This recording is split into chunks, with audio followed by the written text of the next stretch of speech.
السلام علیکم و رحمت الله و برکاته. شاگردان عزیز و نهایت گرامی، خوش آمدین به درس جدیدی ما از دروس نحوی که امروز درس نومی ماست. انشاءالله در این درس معرب و اقسام معرب را انشاءالله میخوانیم که تعریف معرب است لغتا و اصطلاحا، حکم معرب است، مثالش است، اقسامش است. انشاءالله به تفصیل بیان میکنیم تا آخر با ما باشید. المعرب لغتا من عرب یعرب بمعنى الفساد او البیان. معرب در لغت به دو معنا دارد، یکی به معنای فساد آمده و یکی دیگر به معنای چی است؟ به معنای بیان است. معرب در لغت به معنای فساد و به معنای چی است؟ بیان. عرب الصبی افصح، بیان کرد، فصاحت. و عربت الفأرة، عربت الفأرة الارض، میگه موش زمین را فاسد کرد، خراب کرد. یعنی دو معنا داره، یکی به معنای فساد میآید و دیگه به معنای چی میآید؟ بیان میآید. و اصطلاحاً خودی باز کلمه معرب اصلش که عرب یعرب است، اما از اعرب یعرب گرفته شده است. اعرب یعرب گرفته شده است. خود کلمه معرب از اعرب یعرب گرفته شده. باز این اعرب یعرب معناش چی میشه؟ ازاله فساد. این همزه رو میگن همزه السلب. همزه السلب، همزه تو چی میگن؟ سلب میگن. چی معنی همزه سلب؟ یکی از معانی باب افعال، وزن افعاله، ای است که هر زمانی که بالایش همزه داخل شد، یکی از معانیش است که سلب مأخذ میکنه. مأخذ چی بود؟ فساد. عربه و معنی چی بود؟ فساد یا فاسد کرد. وقتی گفتیم که اعربه به معنی چی میشه؟ ازاله فساد، دور کردن فساد. پس چی مناسبتی داره بین معرب و بین ازاله فساد؟ مناسبتش این است که امین معرب و اعراب گذاری فساد لغوی را از بین میبره، فساد کلمات از بین میبره. چی؟ در ترکیب. تا زمانی که مثلا کلمه ترکیب شده که فاعل است، مفعول به است، حال است، جار مجرور است، این برای ما معلوم میشود تا که خلل و فسادی که در معنا و در متن واقع میشود اون چکنه از بین ببره. خود کلمه معرب از اعرب یعرب گرفته شده است. اصطلاحاً معرب چی میگن؟ دو تعریف کردیم. المرکب الذي لم يشبه مبنی الاصل. تعریف اول چی است؟ مرکبی است. المرکب وقتی که زمان مرکب گفت با قید مرکب مفرد خارج کرد. در نزد علمای نحو کلمه محمد تا زمانی که در جمله استفاده نشود یک کلمه معرب گفته نمیتوانیم، تا زمانی که در ترکیب استفاده شود. گفت المرکب الذی، مرکبی است که لم یشبه مبنی الاصل، مشابهت با مبنی الاصل نداشته باشد. یعنی اسم معرب همون کلمه مرکبی است، کلمه است که در جمله واقع شده است و مشابهت با مبنی الاصل نداشته باشد. که مبنی الاصل سه چیز است، درس خودش میخوانیم: فعل ماضی، امر حاضر و تمام حروف، جمعی حروف. پس معرب، اسم معرب همان اسمی است که اسم مرکبی است که مشابهت با مبنی الاصل نداشته باشد. یک تعریف دیگر برای معرب است که عامتر میشه: ما یلزم آخره حالتا واحدتا. ما لا یلزم آخره حالتا واحدتا. معرب همان اسمی است یا همان کلمه است که آخرش یک حالت به خود نمیگیره، تغییر میکند. ما لا یلزم آخره حالتا واحدتا، آخرش یک حرکت و یک حالت به خود نمیگیره، بلکه حرکات و حالات مختلف را با خود میگیره، تغییر میآید. او حکم جامع است: یختلف آخره باختلاف العوامل، که آخرش مختلفه با اختلاف چی؟ عوامل. هر زمانی که بالایش عامل داخل شد آخرین هم چی میشه؟ مختلف میشه، آخرش حرکاتش مختلف میشه. یک مرتبه میبینی که ضمه گرفته است، یک مرتبه میبینی فتحه گرفته، یک مرتبه میبینی کسره گرفته. پس همین اسم میشه چی؟ معرب. حکم معرب چی است؟ یختلف آخره باختلاف العوامل، که آخرش به اختلاف عوامل مختلف شود، گوناگون حرکات بگیرد. در مشیر هم است که معرب آن است که گردد بار و بار، مبنی آن است که باشد برقرار. معرب آخرش تغییرات در او میآید که در مثالش به شکل تطبیقی ان شاء الله میخونیم. مثلا مثالش، مثلا میگیم که الطالب مجتهدون. الطالب مجتهدون. کلمه الطالب چی است؟ الطالب مبتدا مرفوع و علامة رفعه الضمه. یک مرتبه چی گفت؟ ضمه. مجتهدون چی است؟ خبر مرفوع و علامة رفعه الضمه الظاهره. این هم ضمه است. پس هر دو کلمه معرب هستند. میبینید در مثال دیگه تغییر میکند یا نمیکند یا خیر. هر دو کلمه چی است؟ میگوییم معرب است. در حالت النصب، حالتی رفع شد، هر دو کلمه مرفوع، علامه رفع هم ضمه شد. میگوییم رأیت الطالبه. کلمه طالبه ما ببینیم، الطالبه. رأیت الطالبه. را چی میشه؟ فعل ماض مبني على السكون لاتصال بالضمير. تو چی میشه؟ ضمیر متصل مبني على الضم في محل رفع فاعل. الطالب چیزی که عرفی ما در اینجاست؟ الطالب مفعول به منصوب و علامة نصبه الفتحة الظاهر على آخره. خب پس کلمه طالب در اینجا چی گرفت؟ در اینجا فتحه گرفت. در اونجا چی گرفته بود؟ در اونجا ضمه گرفته بود. حالت جرش بخونیم که در حالت جرش چه تغییری بر این میآید یا نمیآید. حالت الجر، مثلا میگیم قعدت مع الطالب. مع الطالب صاعدا هم میشه فعل، یعنی شکل فعل گذاشته ولی فعل است، تو هم میشه فاعلش و مع میشه مضاف، ظرف مضاف. الطالب چی است؟ مضاف الیه مجرور و علامة جره الکسره الظاهره على آخره. خب پس ببینیم در اینجا چی گرفتی؟ کسره گرفت. یعنی کلمه طالب پس حکم میکنیم که کلمه طالب کلمه چی است؟ معرب است. چرا یک کلمه معرب است کلمه طالب؟ به خاطری که کلمه طالب در محل رفع اینجا ضمه گرفت، اینجا فتحه گرفت، اینجا چی گرفت؟ کسره گرفت. پس میگیم کلمه طالب چی است؟ مرکبی است که در جمله واقع شد و مشابهت به مامیل اصل ندارد. یک یا کلمه است که آخرش یک حالت واحده به خود نگرفته بلکه تغییر کرده. پس کلمه طالب شد کلمه چی؟ معرب. معرب آن است که حرکت آخرش کند مختلف شود. و حکمش هم گفتیم که یختلف آخر به اختلاف عوامل، گفتیم به اختلاف عوامل مختلف شود. این عاملش چی است؟ این عامل رفع است، مرفوع شده است، مبتداییت. این عامل نصب است، منصوب. و این عامل جر است، مجرور است. بنا به تغییر عوامل، بنا به چیز عوامل مختلف، آلاتش هم مختلف شود. اینو میگن کلمه چی؟ کلمه معرب. میریم به درس بعدی ما.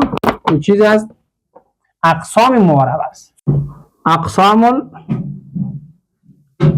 المعرب او الاسم المتمکن. اسم معرب بگوییم یا اقسام المعرب. عموما یک بار اقسام معرب بگوییم که معرب در کلام کلمات است. معرب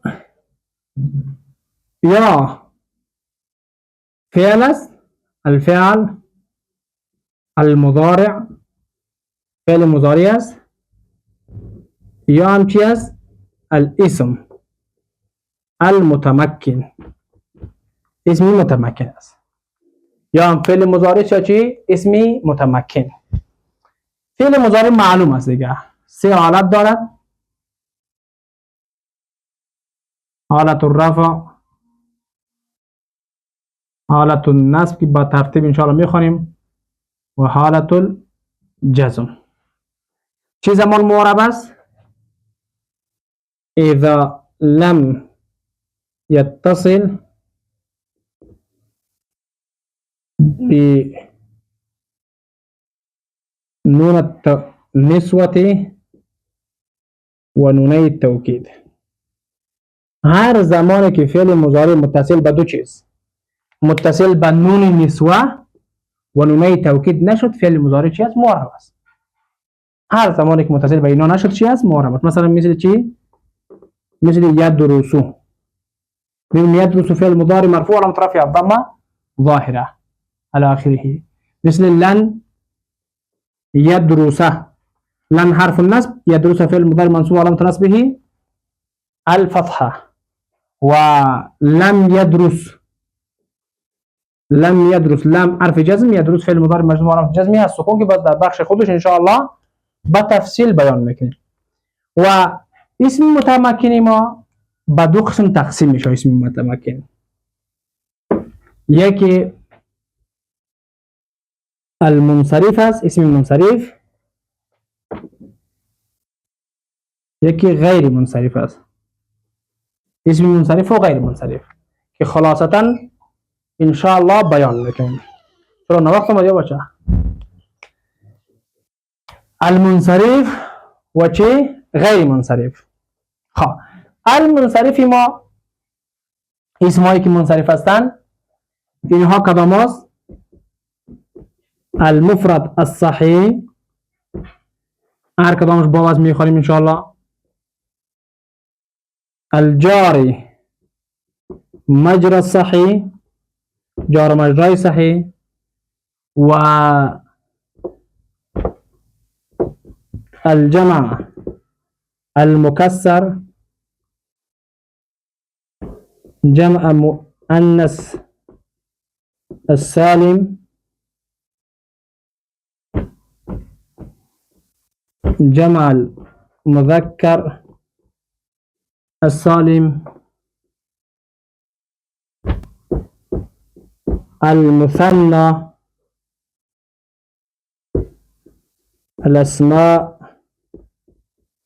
الخمسة أو الستة در کتاب های سابقه می گفتنش اسماء سته مکبره. و الاسم المقصور، الاسم المنقوص،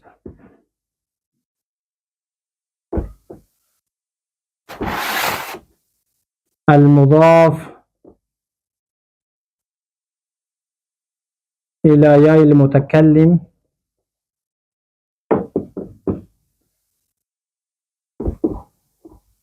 جمع مذكر سالم المضاف إلى ياء المتكلم.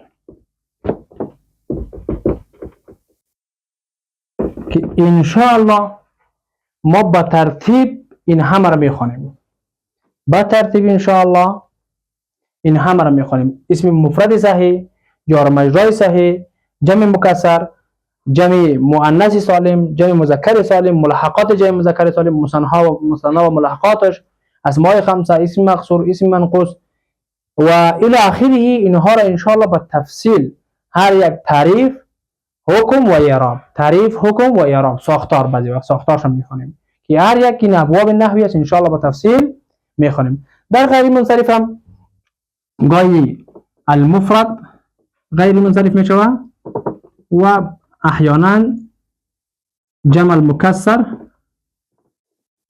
بعضی جمع مکسر هم چی میشه؟ غیر منصرف میشه. ان شاء الله اینم به تفصیل میخوانیم که این ابواب نحوی ما در بخش اسم است ان شاء الله که در باب اسماء معربه ان شاء الله اینو به تفصیل دمی ماه اول میخوانیم. ماه دوم باز بخش مبنیات است که بخش معرب مفرد اعراب اول یک درس در اعراب داریم، بعد از باز مفرد، جار مجرور، جمع مکسر الی آخره، باب باب و عنوان به عنوان ان شاء الله میخوانیم. درستی رو میخوانیم دیگه. یک بخش دیگری ما الاعراب است، یکی معرب بود یکی الاعراب. الاعراب، اعراب خودش چی است؟ لغتا من اعرب یعرب دو معنا داره، یکی الاظهار و معنای اظهار است و معنای دیگر چی است؟ ازالة الفساد، دور کردن فساد، ازالة الفساد. و همزه که گفتیم پیشتر بیان کردیم که همزه برای چی است؟ این همزه برای سلب است، همزه سلب مأخذ میکنه، یا مأخذی که داریم اون چی میکنه؟ سلب میکنه. و اصطلاحا چرا میگن؟ اصطلاحا الاعراب اصطلاحا هو ما اختلف وما اختلف آخره ليدل على المعاني المعتبر عليه. یک تعریف کافی است. دیگر تعریف است هو عدم لزوم آخر الكلمة علامة واحدة، که آخر کلمه یک علامه را با خود نگیرد. یکش دیگر تعریف است هو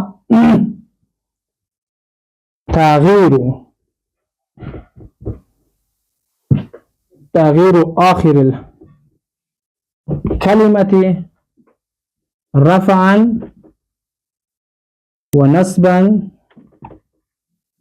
وجرا وجزما. سه تعریف ذکر کردیم برای اعراب. اعراب چون میگن در لغت از اعرب یعرب گرفته شده است به معنای اظهار و یا ازاله فساد، ظاهر ساختن اگر هم برای سلب نشوه، و یا هم به خاطر چی است؟ ازاله فساد است که فساد کلمه را دو میشه پیشتر تفصیل دادیم. اصطلاحا ما اختلف آخره لیدل علی معانی المعتبرة علیه، آن است که اختلافش دلالت کند، آخرش مختلف شود، آخرش حرکات مختلف بگیرد تا دلالت کنه به معانی که معتبرة علیه است، به معانی که چی است؟ مقصود است و به خاطر اون معانی آورده شده است. و مثلا فاعلیت نشان میده، آخرش ضمه گرفت، رفع گرفت، ابتدا را نشان میده، همو مقاصد رفع، در محل نصب من مقاصد نصب نشان میده، در محل جر من مقاصد چی نشان میده؟ جر. یا مو عدم لزوم آخر الکلمه علامه واحده. اعراب چی میگن؟ همو عدم لزوم کلمه به یک حالت واحد، که تعریف معرب و تقریبا یک چیز است که بعضی کتاب ها ذکر کرده است، خصوصا نحو واضح همین تعریف ذکر کرده است.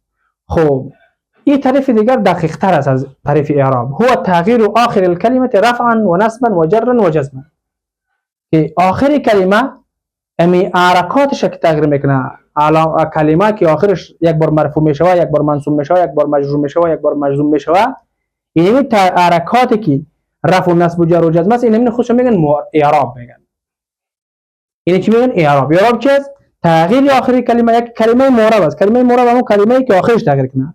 خود اعراب چی است؟ همین تغییر میگن، همین تغییری که در آخر کلمه میاد چی میگن؟ اعراب میگن. تغییری که در آخر کلمه میاد بچی گاهی مرفوع میشه، گاهی منصوب میشه، گاهی مجرور و گاهی چی مجزوم میشه. همین تغییری که در آخر کلمه میاد، این تغییر چی میگن؟ این تغییر میگن اعراب. این میگن چی؟ اعراب. که ما ان شاء الله ضمن مثال بیان میکنیم.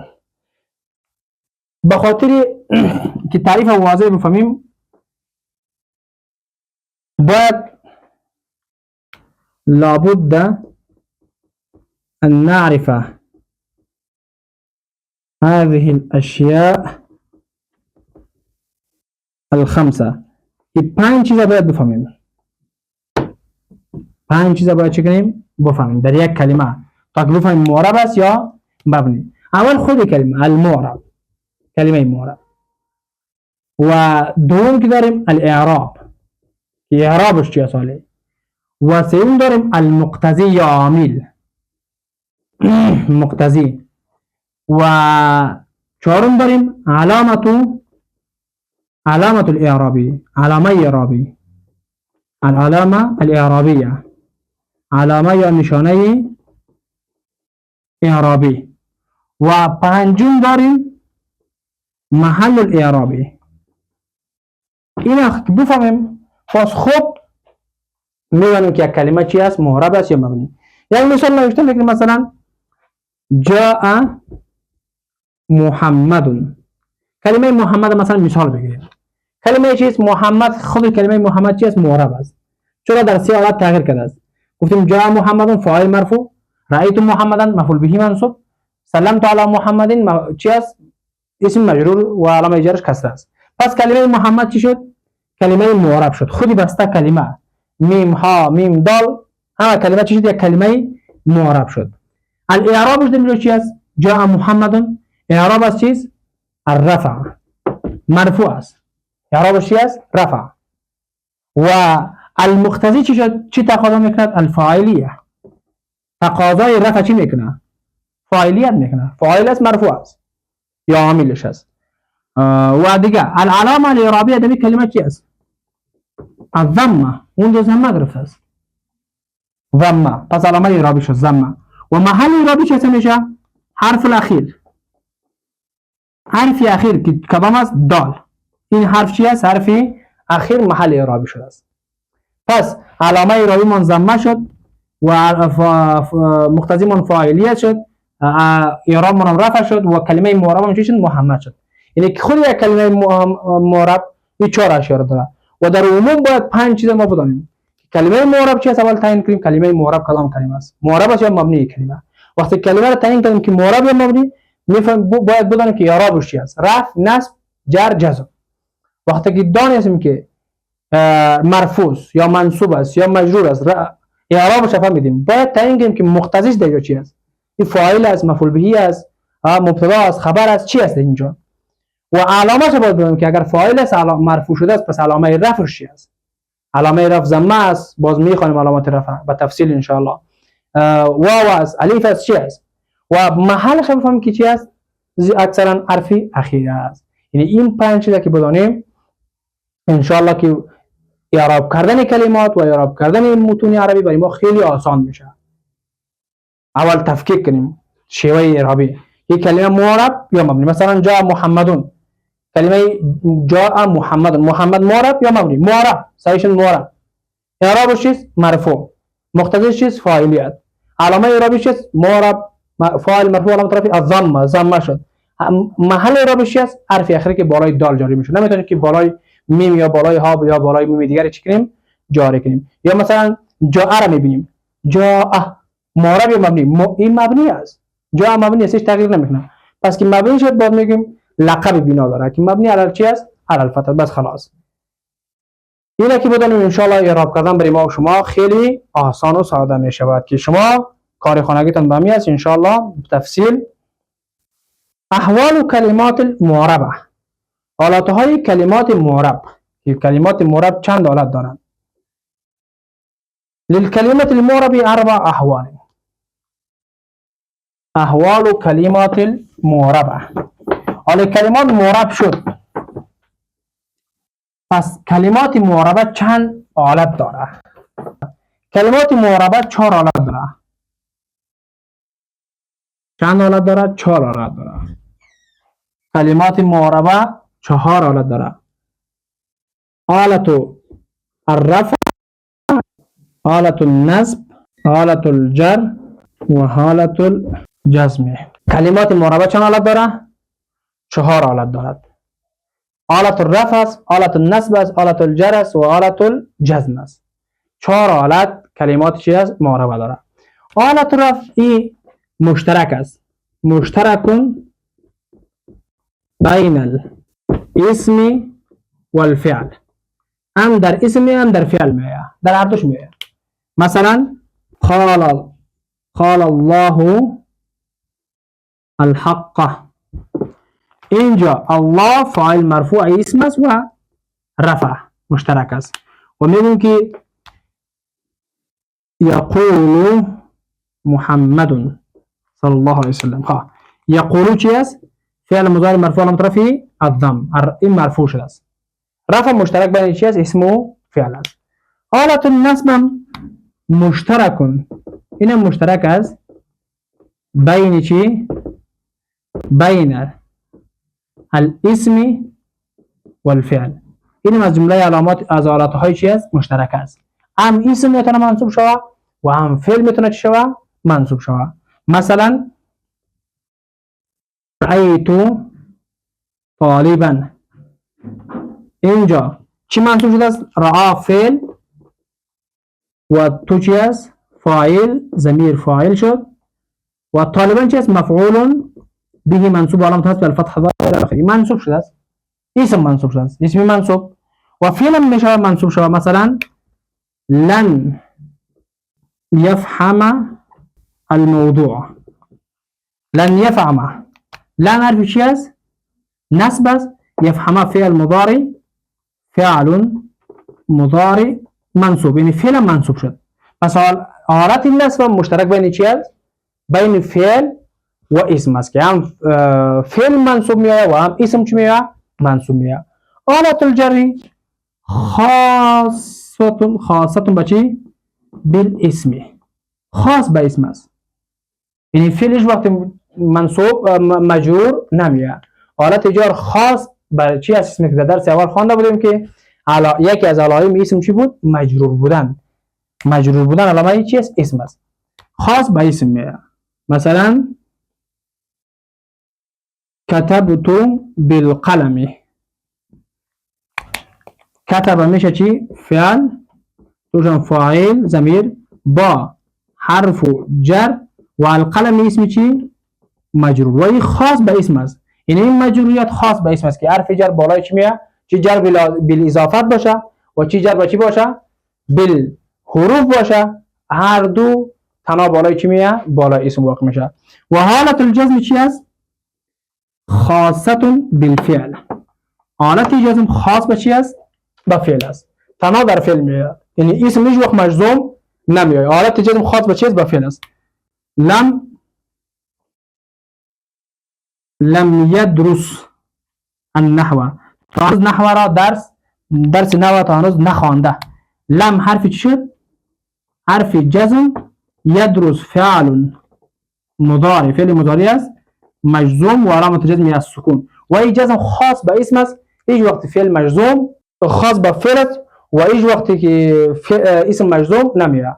حالت جزم خاص به چی است؟ خاص به فعل است. النموذج الاعرابی، نموذج اعرابی داریم. یطعم المکرم المسکن الاجتهاد مفید فی عالمه الدنیا والآخره. شما اینو بخونین، تدریبات عمل کنین و صلی الله تعالی علی خیر خلق محمد و علی آله و صحبه اجمعین. کامگار موفق